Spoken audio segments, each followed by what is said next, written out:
título da mensagem é Não há Deus como o nosso Deus. Não há, de jeito nenhum, não existe Deus como o nosso Deus.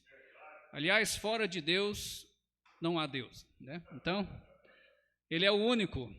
É incrível como que as pessoas, né, adoram ídolos, imagens e tantas outras coisas, e até outros deuses, né, com outros nomes, mas não há Deus como nosso Deus, de jeito nenhum. E o tema da mensagem é o Deus que faz grandes coisas. O Deus que faz grandes coisas. Marcos capítulo 5, vamos ler apenas o versículo 19, mas vamos estar aí basicamente em todo o capítulo de Marcos 5.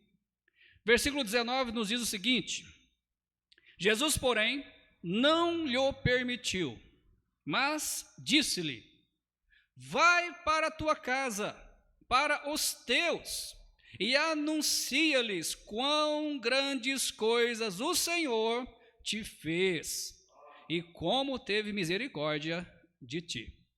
Amém?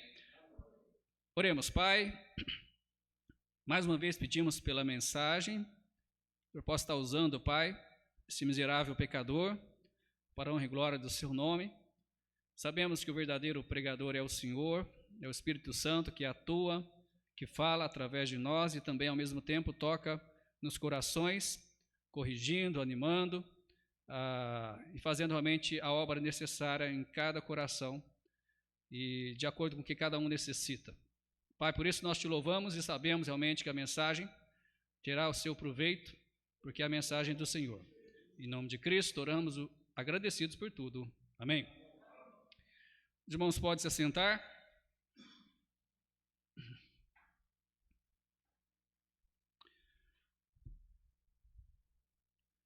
Nós servimos a um Deus maravilhoso, e isso realmente é bom demais. É muito bom você ter um Deus em quem você pode confiar, um Deus que te carrega, e não você carrega Ele, né? Como acontece com alguns aí. Um Deus que não se compara a nenhum outro Deus, ninguém se equipara em poder, em conhecimento ao nosso Deus. Não existe. O nosso Deus é todo poderoso, o nosso Deus está em todo lugar, o nosso Deus tem todo conhecimento, e Ele faz grandes coisas em nossas vidas. Em Marcos capítulo 5, nós temos aí 3 pessoas, irmãos, 3 pessoas que experimentaram o poder de Deus em suas vidas, experimentaram as grandes coisas que o Senhor faz. Será que temos o mesmo privilégio hoje? Será que temos o mesmo privilégio de experimentarmos grandes coisas em nossas vidas que o Senhor nos faz? Hebreus 13, versículo 8, a Bíblia nos diz que Jesus Cristo é o mesmo, ontem, hoje e eternamente. Temos a certeza de que, assim como Deus fez grandes coisas nas vidas dessas pessoas apresentadas aqui em Marcos capítulo 5, Ele também, irmãos, tem feito grandes coisas em nossas vidas, e eu tenho certeza que Ele vai continuar a fazer grandes coisas na vida de cada um nessa noite, tanto dos irmãos aqui presentes, como daqueles que estão acompanhando pelo Facebook. Então vejamos, irmãos, quem são essas pessoas de Marcos capítulo 5 e o que Deus fez em suas vidas. Primeiramente, nós temos aí um homem aprisionado pelo diabo. Um homem aprisionado pelo diabo. O texto está do versículo 1 ao versículo 20. Nós não vamos ler, meus irmãos, fiquem à vontade em ler agora ou depois, mas vamos apenas pregar o que está aí no texto. Este homem é mais conhecido como o endemoniado gadareno. Por quê? Porque ele era possuído por espírito imundo e também vivia no cemitério da cidade chamada Gadara. Provavelmente este homem, irmãos, ele tinha família. Eu posso até pensar que ele tinha filhos, mas ele estava neste momento aprisionado pelo diabo. Ele era um homem preso, e não só preso pelo diabo, mas a sociedade o abandonou. Talvez os seus familiares também o abandonou devido à grave situação de possessão por espírito. Eu não estou aqui acusando a sua família, realmente a situação dele era uma situação difícil, da qual a Bíblia até descreve aí que as pessoas prendiam ele com cadeias, com grilhões, com correntes, e ele quebrava todas. Eles não conseguiam conter esse homem devido à possessão demoníaca e devido aí a Satanás ter aprisionado sua vida. Provavelmente, este homem não dormia, porque a Bíblia diz aí que ele andava clamando dia e noite. Clamando dia e noite, até mesmo se ferindo com pedras. Irmãos, que vida triste. Que vida realmente que parece que nem caberia de nós vivermos, né? Nem realmente, talvez seria melhor a morte para esse homem do que viver dessa maneira. Uma vida realmente horrível. Eu não estou dizendo aqui, não estou apoiando e não estou incentivando ao suicídio, ok? Não é isso. Mas eu estou dizendo que a vida que ele está vivendo é uma vida tão triste que talvez se ele morresse por outras causas, seria melhor do que viver dessa forma. Você acredita que ele queria ser libertado? Com certeza. Este homem da qual a Bíblia não cita o nome, aprisionado pelo diabo, ele ansiava um dia estar livre do poder do diabo, livre daqueles espíritos imundos que habitavam o seu ser e controlavam o seu corpo. Mas o problema é que ninguém podia libertá-lo. Não havia uma pessoa na cidade que podia ajudar esse homem.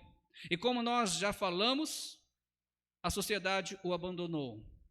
Ele vivia entre os cemitérios, e geralmente o cemitério ficava fora, da cidade.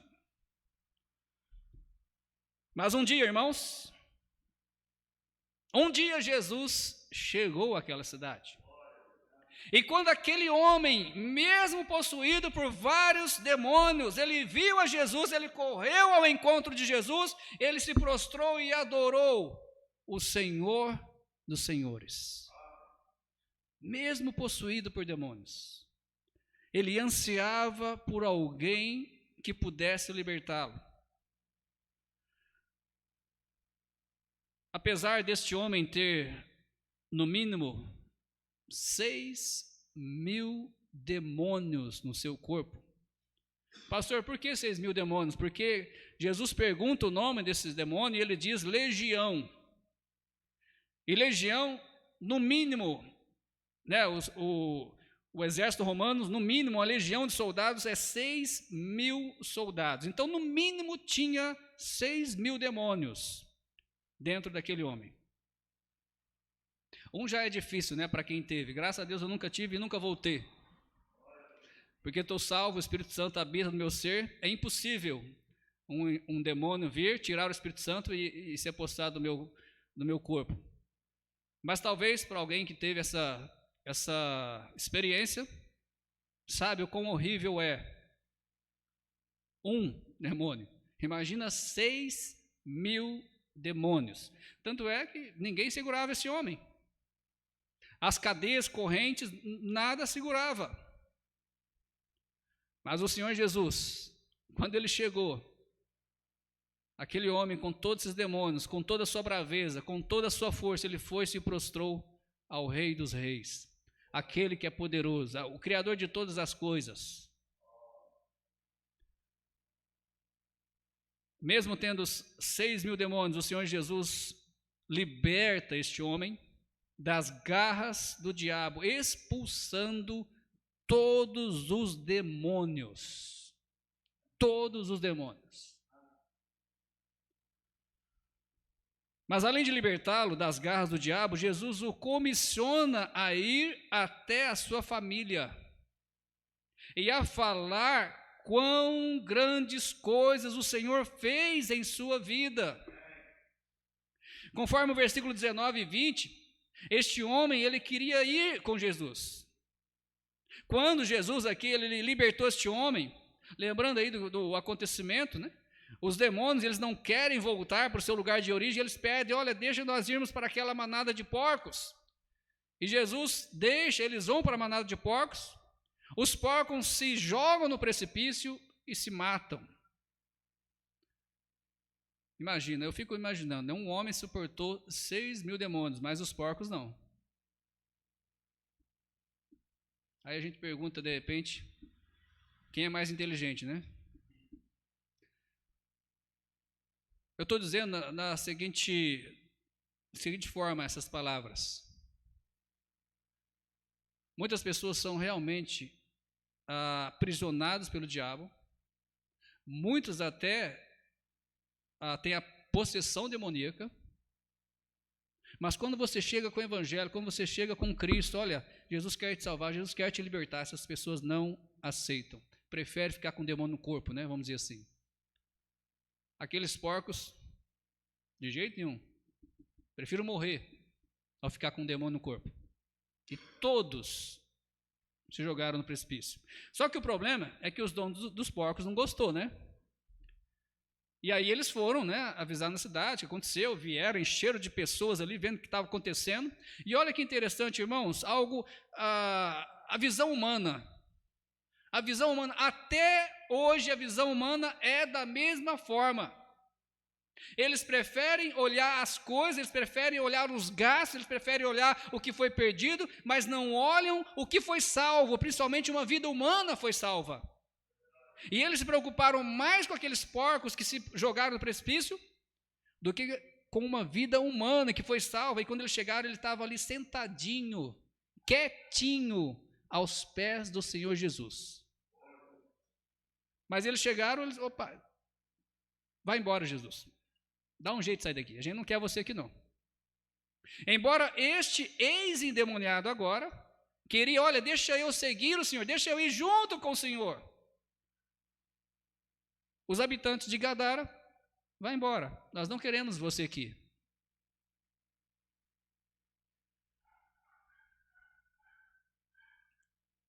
É interessante, né?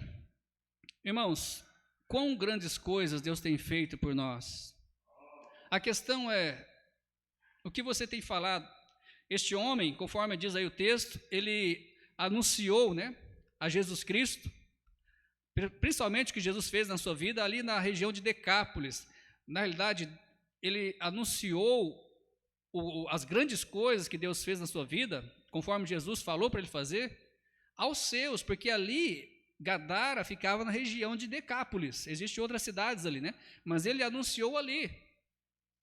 E realmente, Deus fez grandes coisas ali também através deste ex-endemoniado, né? Mas, irmãos, nós temos aí um outro personagem em Marcos 5.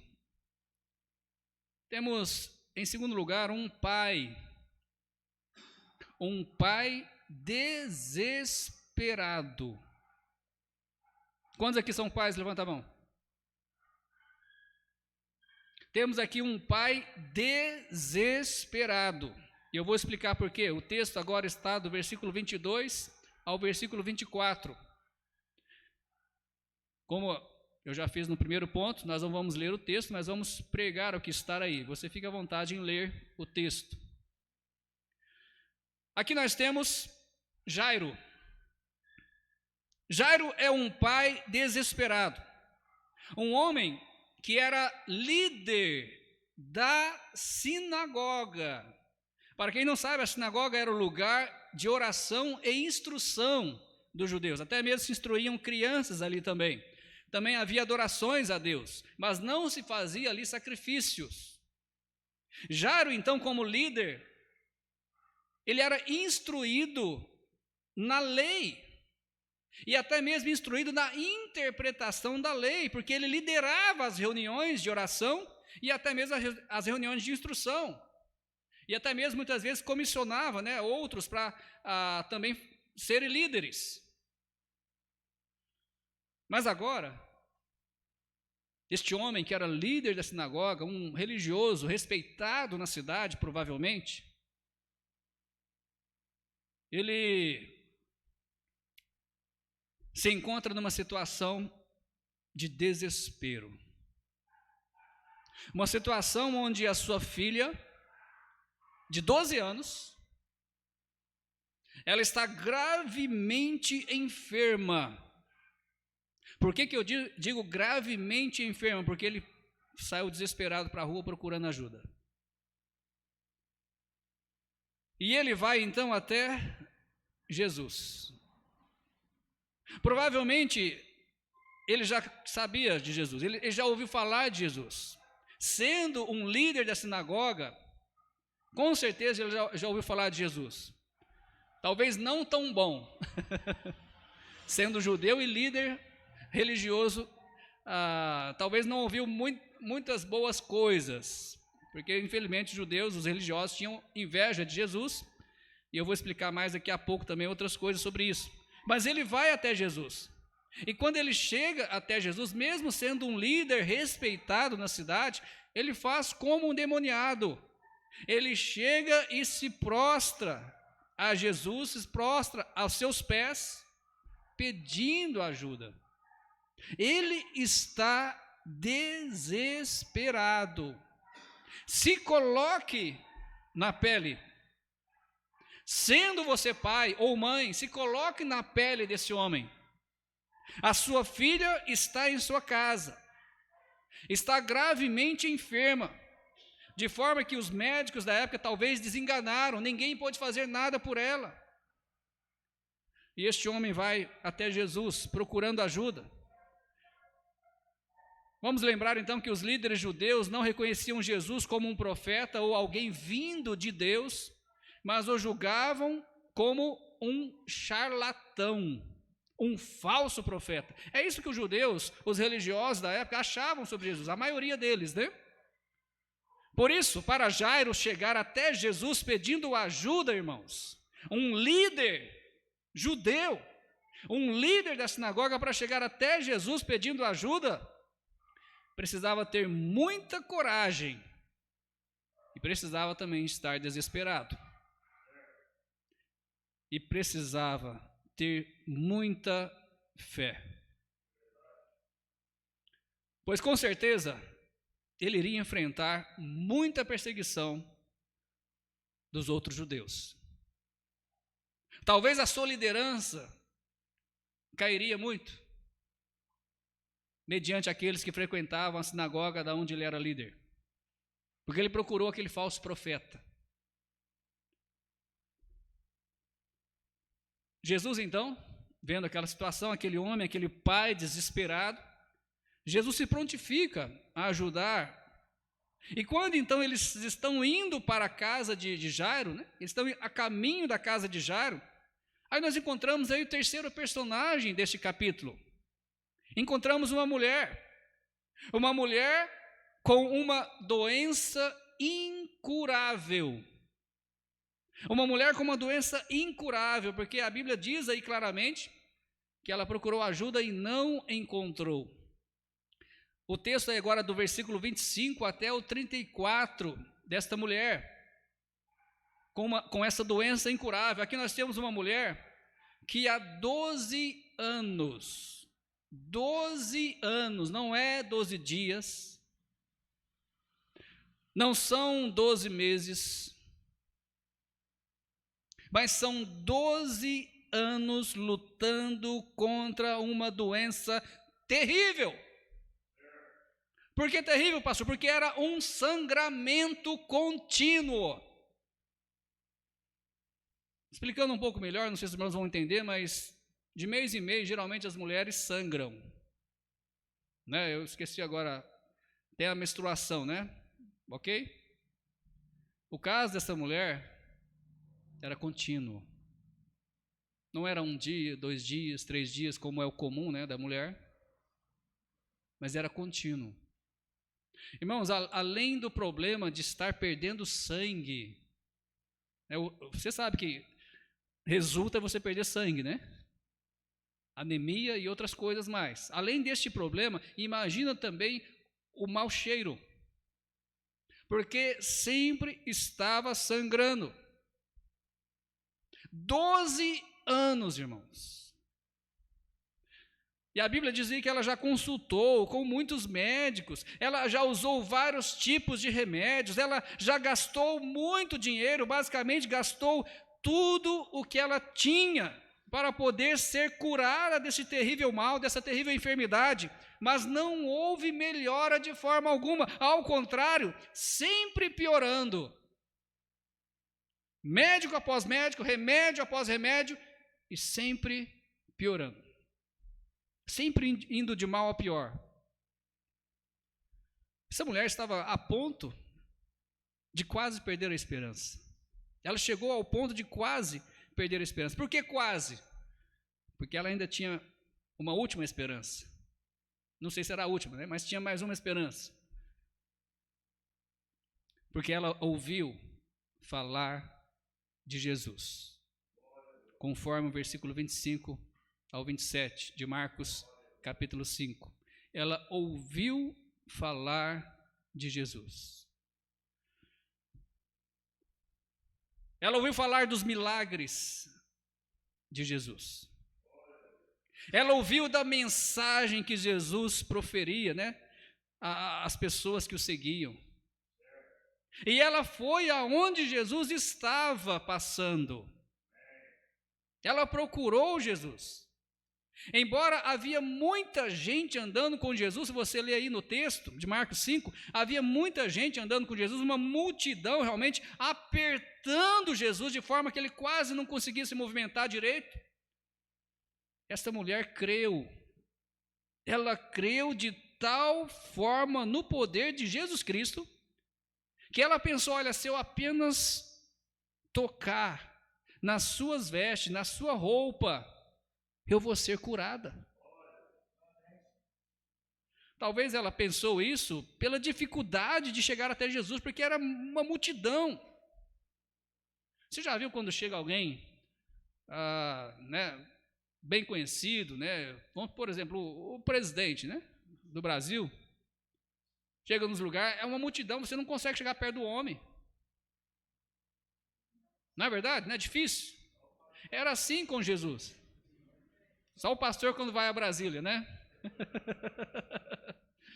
Mas é difícil. E era essa situação. Aquela multidão junto com Jesus ali, não tinha como você chegar perto. E aquela mulher se espremeu ali de um lado e do outro e foi chegando.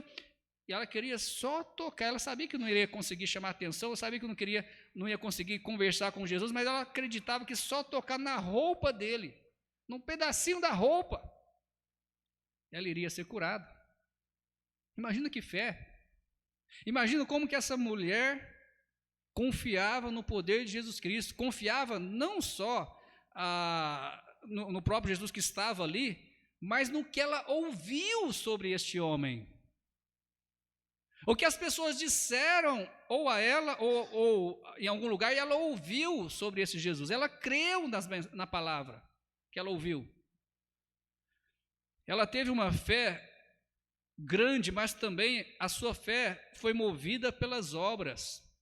Ou a sua fé foi concretizada pelas obras. Porque essa mulher poderia pensar, olha, eu creio que Jesus ele pode me curar dessa enfermidade. Mas eu não tenho como chegar nele, então vou ficar por aqui mesmo. Mas ela creu, ela se esforçou e foi até Jesus. A Bíblia fala que a fé sem as obras é morta.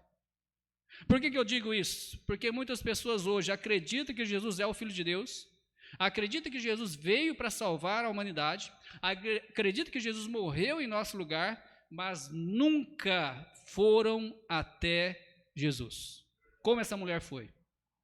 Nunca tocaram nem mesmo nas vestes de Jesus, falando espiritualmente, né?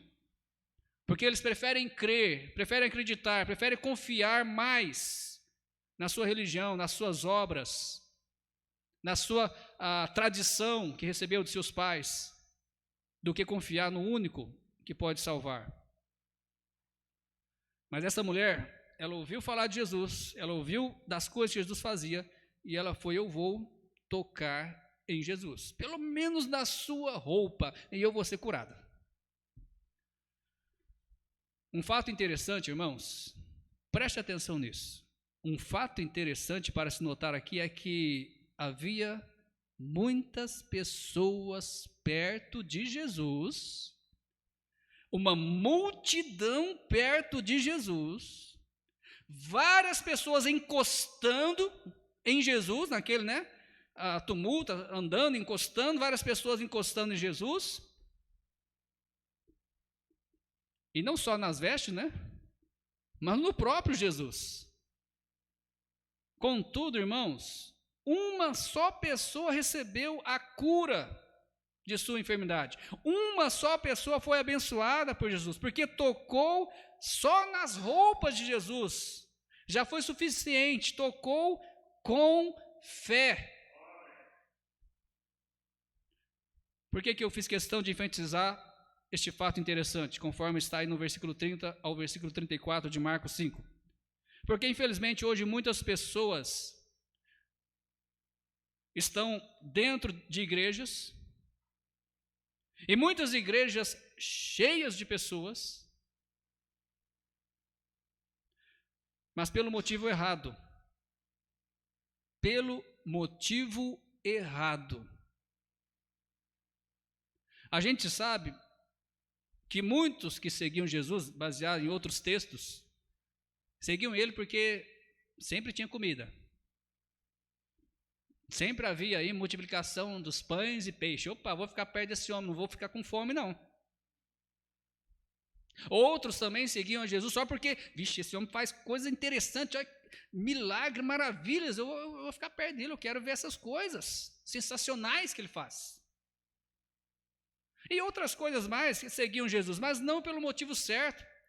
Porque Jesus veio ao mundo para salvar, ele mesmo disse que o Filho do Homem veio para buscar e salvar o que se havia perdido. E muitas vezes ele falava até com os próprios saduceus, os fariseus, que ele falava na cara dele: olha, vocês não creem em mim. Vocês não aceitam as minhas palavras. E eu vim em nome do meu Pai. Se vir alguém no seu próprio nome, vocês vão aceitar. Mas vocês não aceitam a mim vindo em nome do meu Pai. Muitos hoje estão nas igrejas pelo motivo errado. Tantas pregações erradas.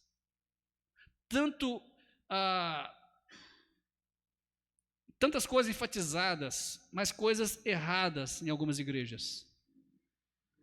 Se enfatiza de tudo, se fala de tudo, mas não fala da salvação pela graça em nome do Senhor Jesus Cristo, ou unicamente pelo Senhor Jesus Cristo.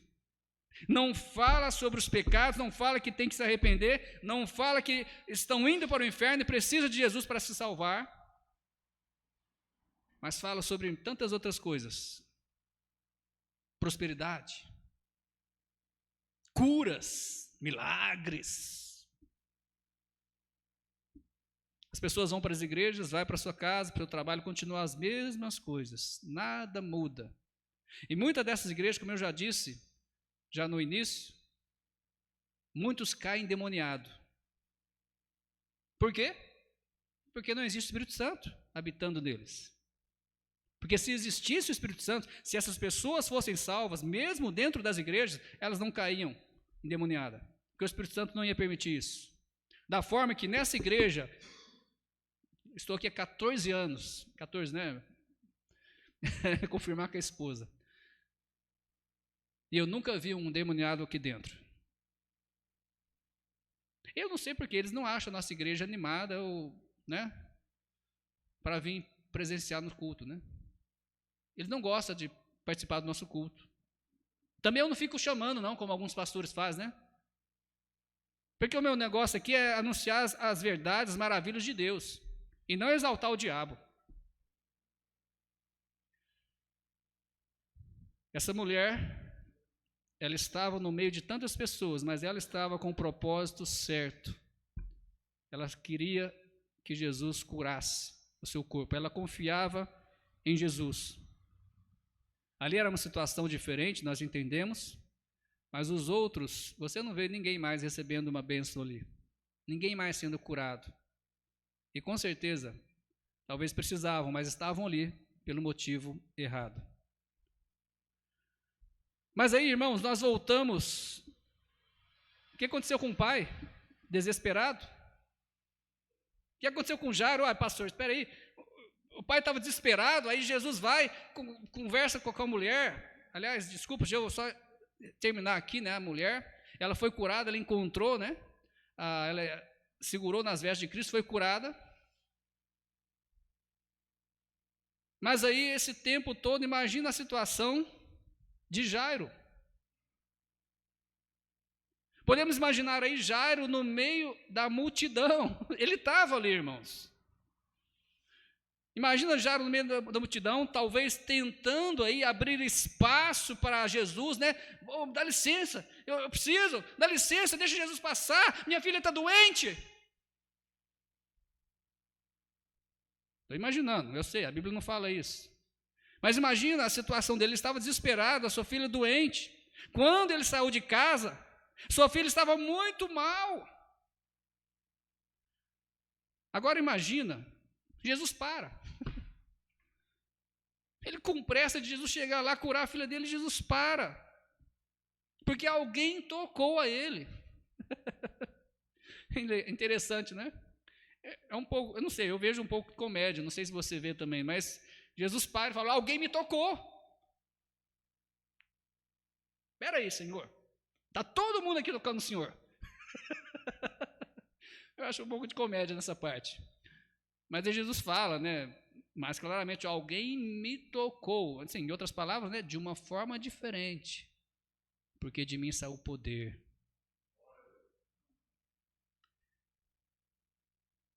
Agora, Jairo está ali presenciando tudo, imagina. Talvez o coração de Jairo está ali apertado por causa da sua filha. Ele não sabe quanto tempo ela tem mais. E talvez ele está pensando, olha, está demorando demais, Senhor, vamos logo. Está pensando, talvez ele não falou porque a Bíblia não registra. E ele até fica um pouco animado quando ele vê o testemunho da mulher, né? Olha, a mulher foi curada só de tocar nas vestes de Jesus. Talvez ele ficou um pouco animado. Com certeza minha filha vai ser curada. Mas, irmãos, enquanto Jesus falava com a mulher, chega a triste notícia. Chega outros líderes da sinagoga dizendo para ele, olha, a tua filha está morta. Você não precisa mais incomodar o mestre. Já acabou. Sua filha está morta. Versículo 35. Irmão, dá para imaginar o coração desse pai? Você que é pai, você que é mãe também, dá para imaginar o coração desse pai se despedaçando? Você já se encontrou numa situação semelhante? Você já recebeu uma notícia de alguém querido? Ele morreu. Olha, ela morreu. Ela partiu. Ela não se está mais entre nós. Não dá para imaginar se nós não passamos pela mesma situação. Mas o sentimento aqui é de que acabou. Não tem mais nada que se possa fazer. Tanto é que os príncipes, né, os líderes da sinagoga disseram, olha, não precisa mais incomodar o mestre, sua filha morreu. Talvez ele chora, talvez ele, grita, não sei, a Bíblia não fala. Mas com certeza, irmãos, ele fez algo porque Jesus disse as seguintes palavras para ele, quando ele ouviu a notícia. Jesus falou para ele: olha, não temas, crê somente. Em outras palavras, apenas crê. Não temas, apenas crê. A Bíblia não mostra aí as entrelinhas, mas eu acredito que ele ficou mais tranquilo. Eu acredito que ele confiou. Ele viu o que acabou de acontecer. Uma mulher sendo curada apenas de tocar nas vestes. E Jesus vai então à casa de Jairo e ele ressuscita aquela menina. Ele ressuscita aquela menina de apenas 12 anos de idade. Alguém que estava morta volta à vida. Conforme o versículo 37 ao 42. Irmãos, nesses 3 exemplos, as grandes coisas que Deus fez no passado ainda pode fazer hoje. Ainda pode fazer hoje. Primeiro nós vimos aí o endemoniado gadareno, alguém dominado pelo diabo, alguém realmente aprisionado, preso. Depois vimos uma mulher, ou melhor, um pai, mas ele ficou aí por último, mas vimos uma mulher sendo curada apenas por tocar em Jesus. E depois vimos o próprio Senhor Jesus Cristo trazendo uma menina dos mortos. Trazendo de volta, a vida. Jesus, ele tem o mesmo poder hoje, só que de forma diferente.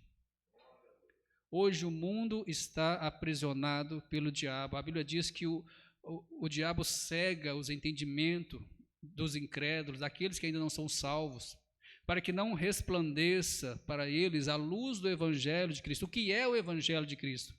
É a mensagem de que Jesus é o Salvador, de que Ele salva, de que Ele perdoa e Ele dá a vida eterna.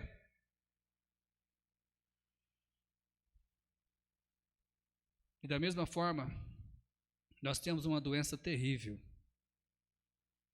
uma doença incurável, que é o pecado. E Jesus ainda hoje, assim como Ele curou aquela mulher, ainda hoje Ele cura todo aquele que crê nele. Aquela mulher creu, ela tocou. Se você crer em Jesus Cristo e ir até Jesus e tocar nele pela fé, Ele vai te curar dessa doença terrível. Ele vai te purificar com o seu próprio sangue, da qual Ele derramou na cruz do Calvário. E sabe o que mais? Naquela época Ele trouxe uma menina de volta à vida. E um dia Jesus disse que todo aquele que crê nele, ainda que morra, viverá. Ele ainda faz as mesmas grandes coisas, irmãos. Mas concluindo, Salmo 126, versículo 2 e versículo 3. A Bíblia nos diz: então a nossa boca se encheu de riso e a nossa língua de cântico. Então, se dizia entre os gentios: grandes coisas fez o Senhor a estes. Grandes coisas fez o Senhor por nós, pelas quais estamos alegres. Irmãos, esta mensagem foi a primeira mensagem que eu preguei após o transplante de rim. Fiz o transplante em 2011, agora deu branco, dezembro de 2011, dia 18. E no dia 29 de janeiro de 2002, eu preguei a primeira mensagem depois do transplante. E foi essa mensagem. Grandes coisas Deus fez por nós depois daquele dia. Uma grande coisa é estar sentado aí, ó, né? Não estou chamando ela de coisa não, mas um grande milagre é a minha filha, da qual, cientificamente falando, conforme a medicina constatou, era impossível nós termos filhos. Né? Sem a semente masculina, não tem como. Mas Deus quis dar. E não só essa, mas grandes coisas, irmãos. Estamos aí vivendo uma pandemia, muitos aqui já passaram, e Deus protegeu, Deus cuidou, e vai continuar cuidando. Grandes coisas Deus fez por nós, e ainda vai continuar fazendo. Amém? Vamos colocar de pé e vamos orar.